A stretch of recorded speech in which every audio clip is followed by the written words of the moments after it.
للہ رب العالمین والصلاة والسلام علی اشرف الانبیاء والمرسلین وعلی آلہ واصحابہ اجمعین۔ قال اللہ تعالی وتبارک فی شان حبیبہ مخبرا وآمرا ان اللہ وملائکتہ یصلون علی النبی یا ایہا الذین آمنوا صلوا علیہ وسلموا تسلیما۔ الصلاۃ والسلام علیک یا رسول اللہ وعلی آلک واصحابک یا محبوب رب العالمین۔ تمام حمد و ثنا، تعریف و توصیف اللہ جل مجدہ الکریم کی ذات بابرکات کے لیے، جو خالق کائنات بھی ہے اور مالک شش جہات بھی۔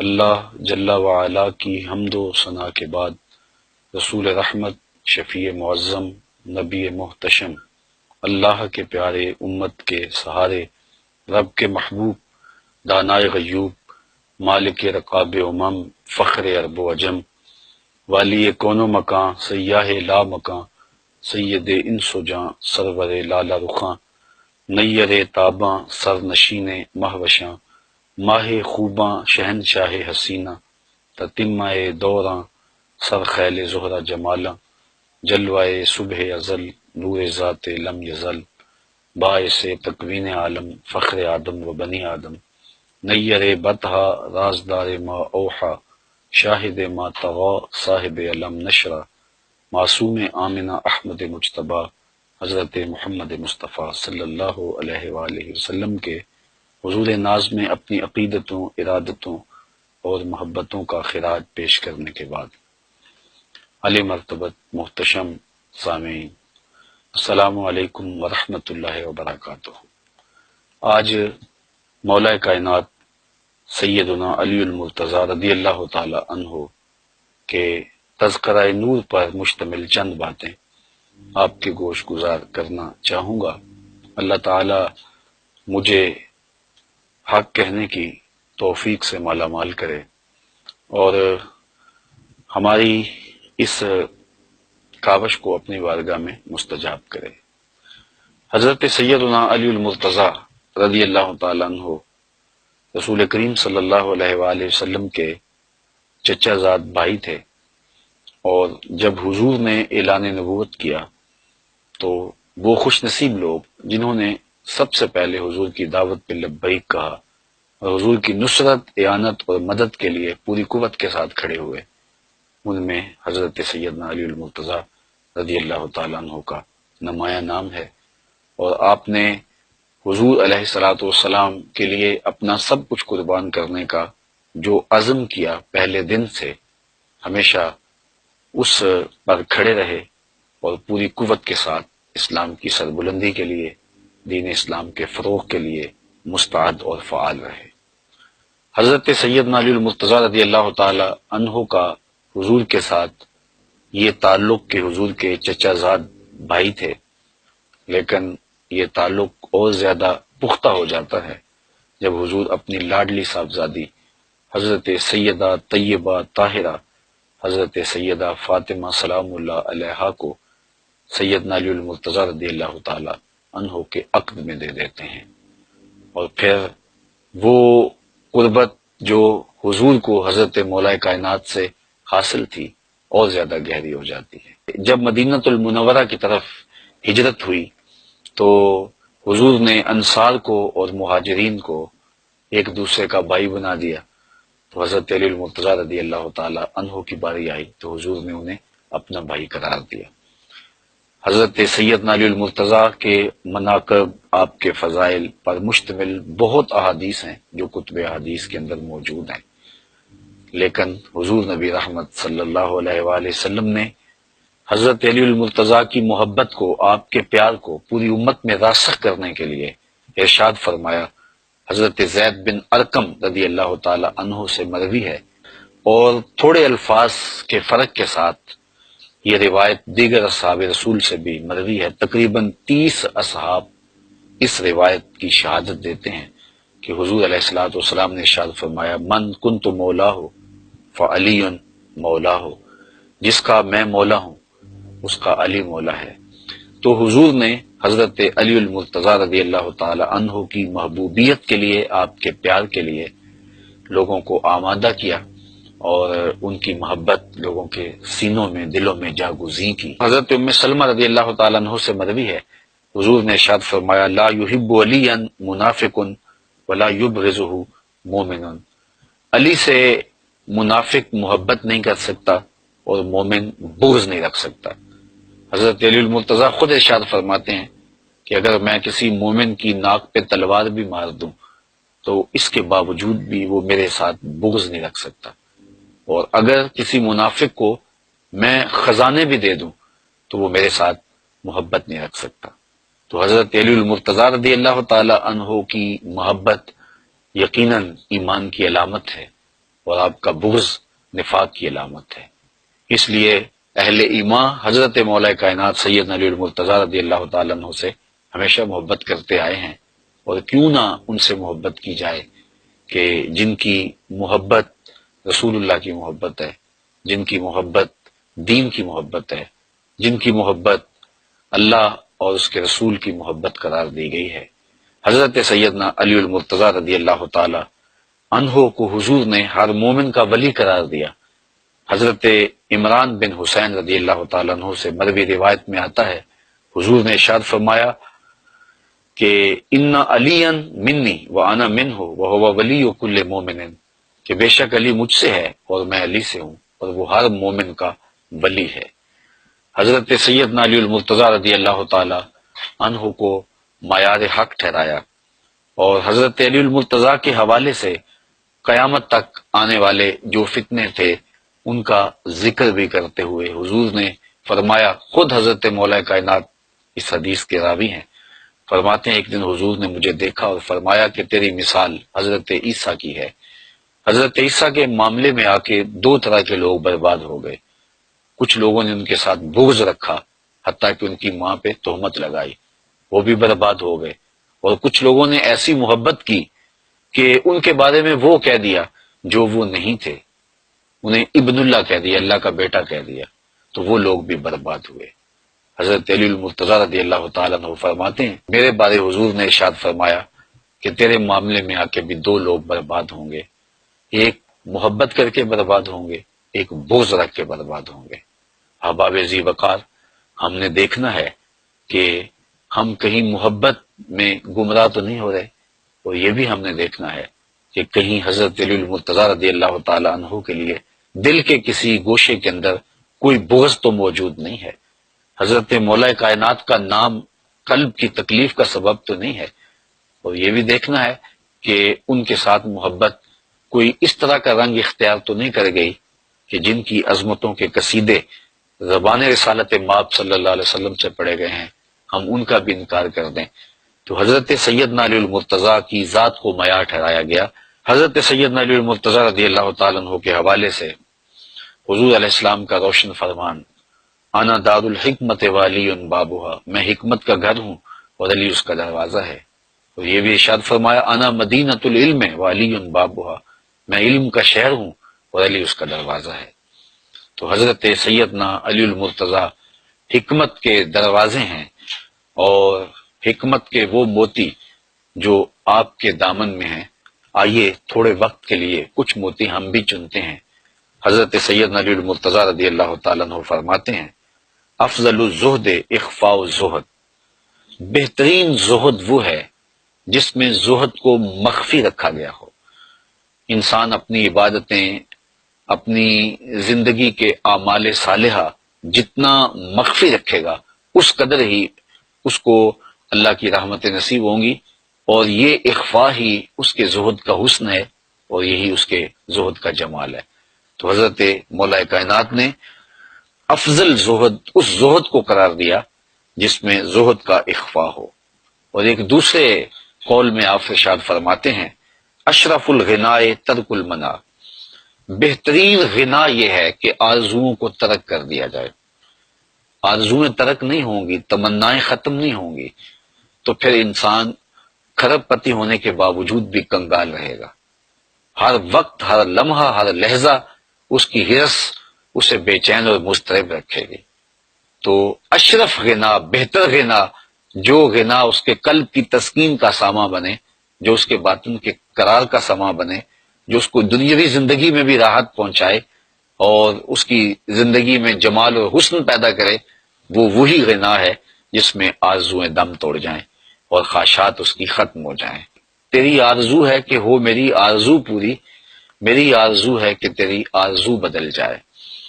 تو اشرف الغنا ترک المنا، آپ نے ایک دوسرے مقام پہ ارشاد فرمایا، عزم الخالق عندک یصغر المخلوق فی عینک، اللہ تعالیٰ جل شانہ کی عظمت جب اجاگر ہو جاتی ہے اور تیرے دل اور دماغ میں اس کی عظمت کا احساس پیدا ہوتا ہے تو پھر مخلوق تجھے بڑی دکھائی نہیں دیتی، پھر کائنات کی حقیقت تیرے سامنے کھل جاتی ہے۔ جب مالک کی عظمت اجاگر ہو جائے تو پھر کائنات تیرے سامنے بڑی نہیں رہے گی، وہ چھوٹی ہو جائے گی۔ فرمایا اگر کوئی لونڈی اپنے ہاتھ میں خنزیر کی انتڑیاں لے کے آئے تو ان انتڑیوں کی جو اہمیت ہے میری نظر کے اندر دنیا کی اتنی بھی اہمیت نہیں ہے۔ تو یہ وہ سبق ہے توحید کا اور اللہ تعالیٰ جل شانہ کی عظمت کے اقرار کا کہ جو بندے کو دنیا سے بے نیاز کر دیتا ہے اور مالک کی عظمت کے سائے میں کھڑا کر کے اس کی نگاہوں میں دنیا کو چھوٹا کر دیتا ہے۔ حضرت علی المرتضی رضی اللہ تعالیٰ عنہ کا یہ قول بھی سننے کے قابل ہے۔ فرمایا لا غنا کل عقل ولا فقر کل جہل ولا میراث کل ادب ولا ظہیر کل مشاورہ۔ کتنی خوبصورت باتیں ارشاد کی اور کتنے قیمتی موتی ہیں جو عطا کیے۔ فرمایا لا غنا کل عقل، عقل جیسی مالداری نہیں ہے۔ جو مالداری، جو دولت، جو ثروت عقل کی صورت میں اللہ تعالیٰ جل شانہ نے عطا کی ہے، وہ کوئی اور دولت اس کی جگہ نہیں لے سکتی ہے۔ بلکہ ایک مقام پہ فرمایا کہ ہم اللہ کی تقسیم پہ راضی ہیں، اس نے جاہلوں کو مال دیا اور ہمیں علم عطا فرمایا۔ تو اللہ تعالیٰ جل شانہ نے عقل کی صورت کے اندر جو غنا نصیب کیا ہے کسی شخص کو تو وہ بڑی دولت ہے۔ فرماتے ہیں کہ اس جیسا غنا کوئی نہیں۔ پھر فرمایا ولا فقر کل جہل، اور جہالت جیسی محتاجی، فقیری اور غریبی نہیں ہے۔ جو جاہل ہے تو اصل میں فقیر اور محتاج ضرورت مند وہ ہے جس کے پاس چراغ علم نہیں اور جہالت کے ڈیرے جس کے ہاں ہیں۔ پھر ارشاد کیا ولا میراث کل ادب، اور ادب جیسی کوئی وراثت نہیں ہے۔ بندے کو اپنے ماں باپ سے، اپنے بڑوں سے جو دولت ملی ہے، جو وراثت ملی ہے، وہ بہترین وراثت حسن ادب ہے۔ اگر ان کو اچھے ادب مل گئے تو یہ حقیقی دولت ہے، حقیقی میراث ہے جو اس کو اپنے بزرگوں کی جانب سے ملی ہے۔ اور اگر اس کو درہم و دینار بہت مل گئے، اس کو دنیا کی بڑی دولتیں مل گئیں، لیکن اس کو ادب کی دولت نہیں ملی تو اس کے پلے کچھ بھی نہیں ہے۔ تو بہترین میراث کسی کو جو نصیب ہوئی وہ ادب ہے۔ تو ادب وہ دولت ہے، ادب وہ ثروت ہے کہ جو باقی ساری ثروتوں سے اور دولتوں سے بھاری ہے۔ حضرت سیدنا علی المرتضی رضی اللہ تعالیٰ عنہ نے چوتھی بات ارشاد فرمائی ولا ظہیرہ کل مشاورہ، مشاورت جیسا کوئی مددگار نہیں ہے۔ جو ظہیر اور جو مددگار مشاورت ہے، اس طرح کا کوئی بھی مددگار اور کوئی بھی ساتھی اور کوئی بھی جو ہے وہ دوست نہیں ہے۔ حضرت سیدنا علی المرتضی رضی اللہ تعالیٰ عنہ کا ایک قول نور دیکھیے جو آپ نے انسانی زندگی کی تہذیب کے لیے ہمیں ارشاد فرمایا ہے۔ فرمایا من ظن بک خیرا صدق ظن کا، اگر کوئی تجھے اچھا تصور کرنے لگ جائے تو اس کے تصور کو سچ کر دکھا۔ اگر تیرے بارے میں کسی کی رائے یہ ہے کہ یہ بہت اچھا ہے اور تو جانتا ہے کہ میں اچھا نہیں ہوں تو حقیقتاً اچھا ہو جا تاکہ اس کا ظن تیرے بارے درست ہو جائے۔ اعلی حضرت امام اہل محبت امام شاہ احمد رضا خان فاضل بریلوی علیہ رحمہ، آپ حافظ قرآن نہیں تھے لیکن لوگوں کا یہ گمان تھا کہ آپ حافظ قرآن ہیں۔ ماہ سیام کی گھڑیاں آئیں تو لوگوں نے آپ سے کہا حضرت آپ اس مرتبہ قرآن سنائیے، تو آپ قرآن مجید کے حافظ نہیں تھے لیکن لوگوں کا یہ ظن تھا تو آپ نے قرآن مجید یاد کر لیا اور ایک مہینے کے اندر حفظ بھی کیا اور سنایا بھی۔ روزانہ پڑھتے تھے اور شام کو سنا دیتے تھے کہ لوگوں کا میرے بارے ظن یہ ہے کہ میں حافظ قرآن ہوں تو چلو میں حافظ قرآن بن جاتا ہوں۔ تو سید علی المرتضی فرماتے ہیں جب لوگوں کا تیرے بارے اچھا ظن ہو تو ان کے ظن کے مطابق ہی ہو جا تو ان کے زن کو سچا کر دکھا۔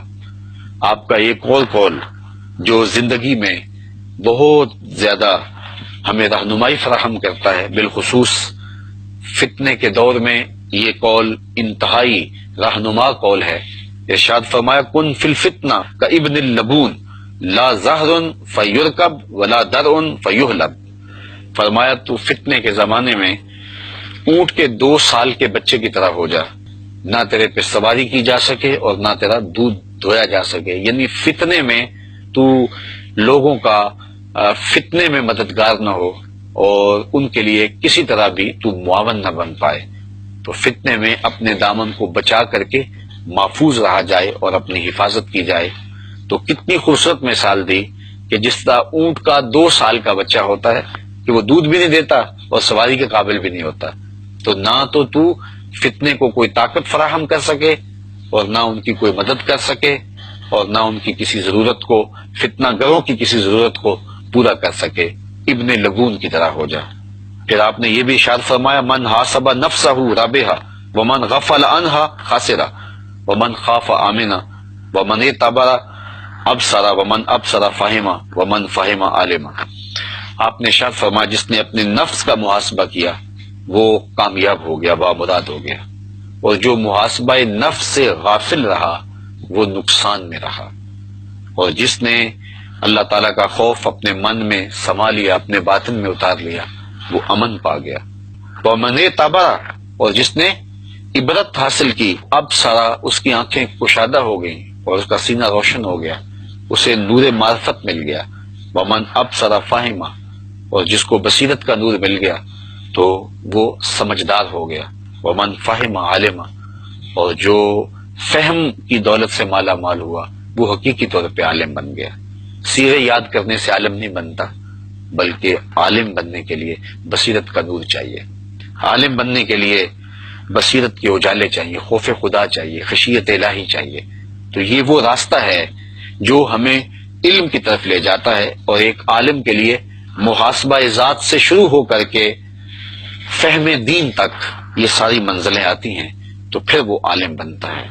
حضرت سیدنا علی المرتضیٰ رضی اللہ تعالی عنہ فرماتے ہیں من عظم صغار المصائب ابتلاہ اللہ بکبائرہا، جو چھوٹی مصیبتوں کو بڑا سمجھنے لگ جاتا ہے اللہ تعالیٰ جل شانہ اسے بڑی مصیبتوں میں مبتلا کر دیتا ہے۔